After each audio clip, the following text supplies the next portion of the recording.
Well, good evening and welcome to Tucker Carlson Tonight. It's been 4 days since one of the biggest mass shootings in history. Most people still have more questions than answers about the gunman and particularly his motive. But if you've been watching any of the late-night comedy shows or certain cable news outlets, you know those mysteries have been solved already. According to them, the real perpetrators are law-abiding gun owners and the organizations that represent them. Not an overstatement. Watch this.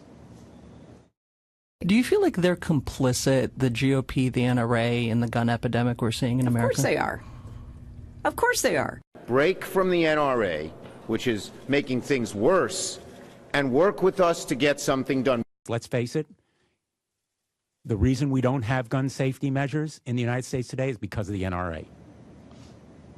Well, Chris Cox is the executive director of the NRA Institute for Legislative Action, and he joins us on the set tonight. How do you feel when you see that, Chris? You watch 58 people murdered in public, and then you see yourself personally blamed for those murders. Tucker, the American people are struggling. They're grieving. And so are the 5 million men and women of the National Rifle Association.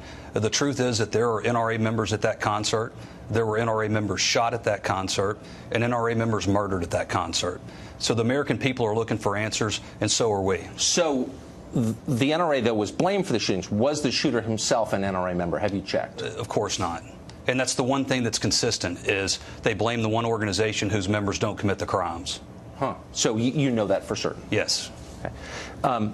Then why are people blaming you? What's the agenda, do you think? Well, you know, the agenda, Dianne Feinstein said it herself when she said if I had 51 votes, Mr. and Miss America, turn them all in. That's what she would do. And look, there are legitimate questions. Turn them all in, meaning turn your guns in. Turn your guns in. And right now, the American people are looking for answers, but the American people are also looking for their Second Amendment. They're looking for Congress to respect the Second Amendment. And that's why we're calling on Congress to do something. Let ATF do their job, and Congress needs to do their job. Allow good, honest people the ability to defend themselves, pass reforms like national right to carry reciprocity, and then have a broader conversation about what we can do to keep people safer. Because if we go down this road of gun control, we can look at it. You know, universal background checks. This guy passed background checks. Well, let's go the route of California, where they've banned semi-autos, banned magazines, pushed waiting periods, they have ammo registration. But that didn't stop a massacre in San Bernardino, and it didn't stop a massacre in Santa Barbara. So they say, well, let's look a little bit further. You know, let's look at Europe and let's implement European-style gun control. Well, you know what? That's what they did in Paris when someone came in with fully automatic machine guns and hand grenades and murdered people there. There's a consequence to this, Tucker, and the consequence is good, honest people are left defenseless. The National Rifle Association exists to make sure that doesn't happen in America. So what is the solution? Well, the solution is to make sure that we address the underlying problems. This distraction of gun control does nothing to keep people safe. Gun control is a failed policy. We've tried it, and it's safe to say that it doesn't keep people safe. So do we need to have a broader conversation about activities that actually will? Do we need to have a broader conversation about Hollywood? You know, that NRA spends millions of dollars every year teaching safe and responsible gun ownership, and Hollywood makes billions promoting and glorifying gun violence. And then the same hypocrites come in and suggest that we're to blame for this. So there needs to be an honest conversation about solutions that work, and one of those solutions is to make sure the Second Amendment is supported, protected, and that law-abiding good people have the ability to use and carry a gun for self-defense. So I talked to a number of different people today who legitimately know a lot about guns. None of them lives here in Washington. And every one of them said the same thing about bump stocks, that they're ludicrous. That one of them said to me, I'd rather face someone with a bump stock than someone firing semi-automatically. They make rifles less accurate.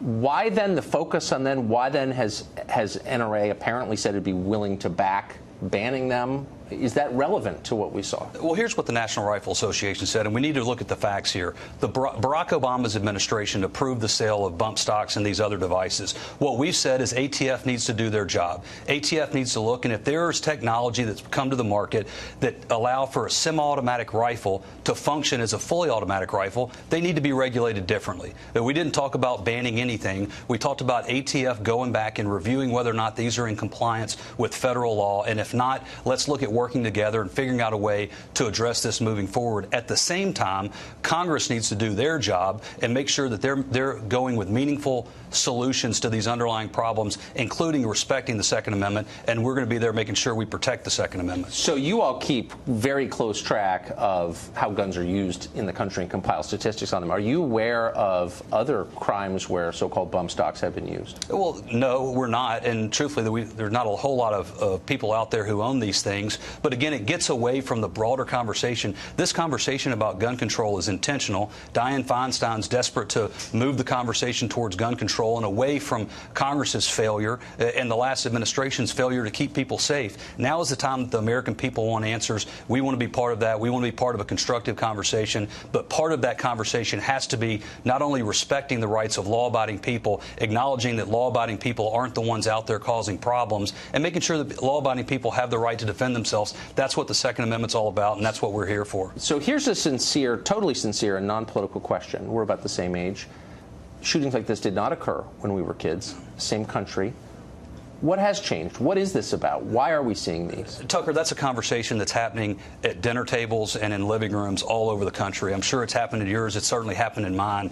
And I don't know the answer. And I think we need to look at the broader conversation and have a broader conversation about a violent culture, about, what's happened with gratuitous violence out of Hollywood, what's happened with prescription drugs. I don't know the answer to these things, but we certainly need to look at all of these areas while at the same time recognizing and being honest enough with one another that if we've tried something and it's failed, it's time to move on. We've banned semi-automatics in this country for 10 years. We banned high-capacity magazines. Bill Clinton's own Justice Department said it had no impact on crime. So let's be honest enough with one another and trust the American people to have an honest conversation. Let's work together, have Congress do their job. And on these side issues, if ATF needs to look at something that functions as a fully automatic weapon, they're the ones who approved it. They need to look at it. That's not what the National Rifle Association's focused on. We're focused on keeping Congress out of Second Amendment freedoms, keeping Congress focused on expanding the rights of law-abiding people to protect themselves and their families. That's what the American people want, and that's what the National Rifle Association wants.